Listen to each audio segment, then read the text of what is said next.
AI is going to be one of those things. And it can be helpful. It's just how you use it. You can't use it for everything, but it will never ever take over the communications role. At the end of the day, it is a human driven position and it requires strategy that no tool can ever replace, essentially. It's there to help make things more optimized, but certainly not take away.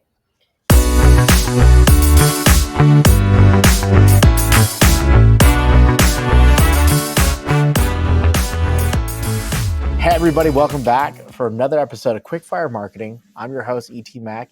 Very special guest today, PR expert, admin guru, all of the above with Celeste. Celeste, I'll let you introduce yourself if I missed anything. Thanks, ET, for having me. Yes, I'm Celeste. I've been with Expert Marketing Advisors since it started in 2017. But prior to that, I built my career in enterprise PR. I started off at HP Software when HP was actually trying to get off the hardware industry. And so they did a number of acquisitions, and I came from a company called Mercury Interactive, which was the leader in application testing back in the day. And I learned analyst relations and PR. And I learned it in house. And since I didn't have a traditional background, like I didn't start at an agency, I decided to actually go work for an agency after a few years, learn how the sausage was made. So I worked in the city for a couple of PR agencies. And it was around the time when social media was just coming into play. And it was fascinating to see how that changed the news business and how reporters were getting their news and how companies had less control over their messaging. So one thing I really wanted to dive in is there's this like old saying, and let me know if I'm doing it wrong. It's no news is bad news is good news still.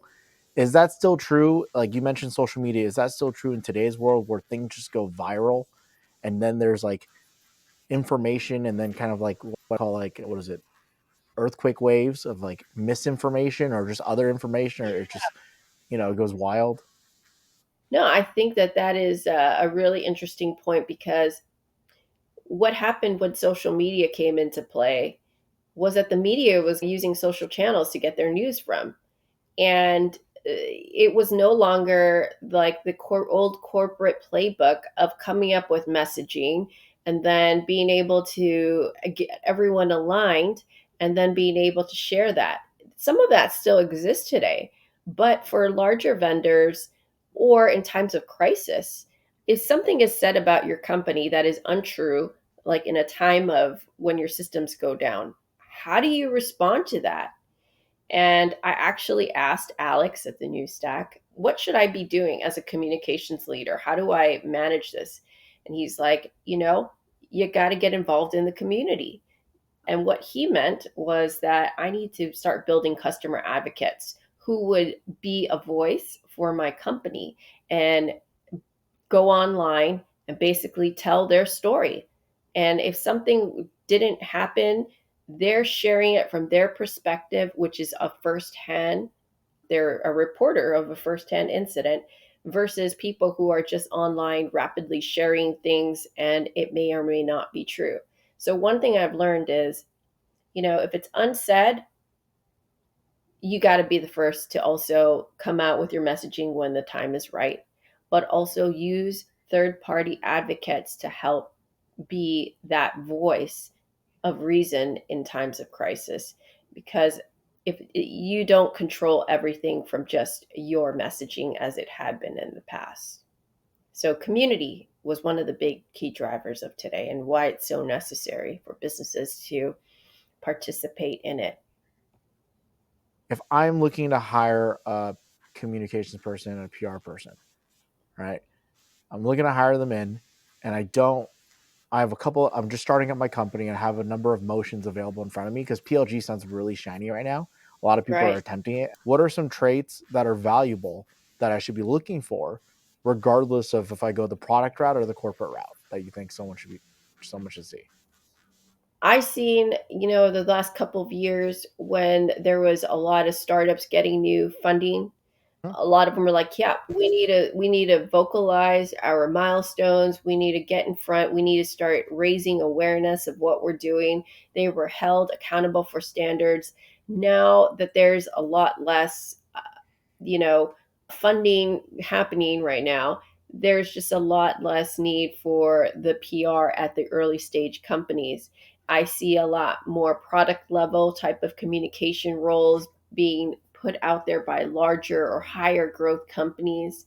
But there is a sweet spot for when companies do start engaging communications, because if you think back to the bakery example, Mm-hmm. if you don't have enough donuts or pastries to put out there, then there's nothing to communicate.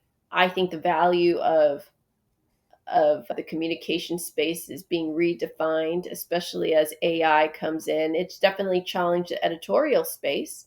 You know, you see a lot of magazines who are in trouble for using AI.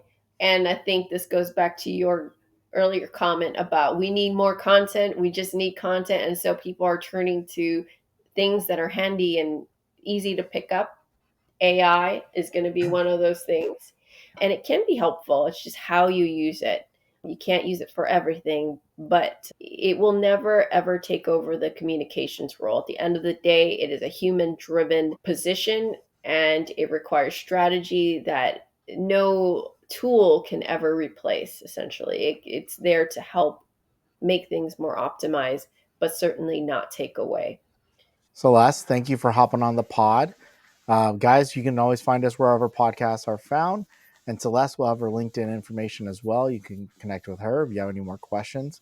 Trying to end on a lighter note or a different note. What's a crazy, chaotic moment that you've done PR for that demonstrated the value and like how underrated your role was? Back when I was working at HP Software, at the time, I don't know if you recall, it was when like Periscope was just kind of coming into fold and we were Mm-hmm. doing live views or live streaming for that matter. I had set up a media roundtable. We were doing a launch of our product. And I remember I had like 6 or 7 reporters in the executive briefing center, and I had a bunch of product managers coming throughout the day, kind of giving their spiel. And one of them put on their live stream, and we helped, promote, pushed it out through our social channels. And as it was happening, we could see like all these viewers coming online and watching. And what was cool about it is we could see directly that it was our competitor, that it made it like, oh, yeah, they were actually interested in seeing what was happening. And when we caught our competitor's eye, I think that is really, and you could track it because you could see who's actually logging in. That was very successful. Most of the time today, you won't know if your competitor's looking at you or when they're looking at you. And you could see how many times they clicked on your link. In this case, we saw our competitor come back and click 3 times just to like listen in. It was like, was he not sure or sure, That was a great question because it made me really think about, you know, how communications has changed. In some ways, we were more flexible because we had a plan internally. But now that information is everywhere, we've just become a lot more tight about how we approach things. And so we've lost a lot of that fun, big wins, because the big wins you expect to happen from your plan. So that feeling is not as high as it could be, as it was once Yeah. was. So, You're like, I know I'm going to win versus like, whew, maybe, fingers crossed. right, Yeah. exactly. When you expect something to happen, it's more of a disappointment when it doesn't. But when you don't expect it to happen and it does, that feeling is untouchable. Thanks for having me. Yeah, anytime. Happy to run this back again with more PR insights. Again, thanks everyone for joining us, and we're good. It's hot, and there's cow.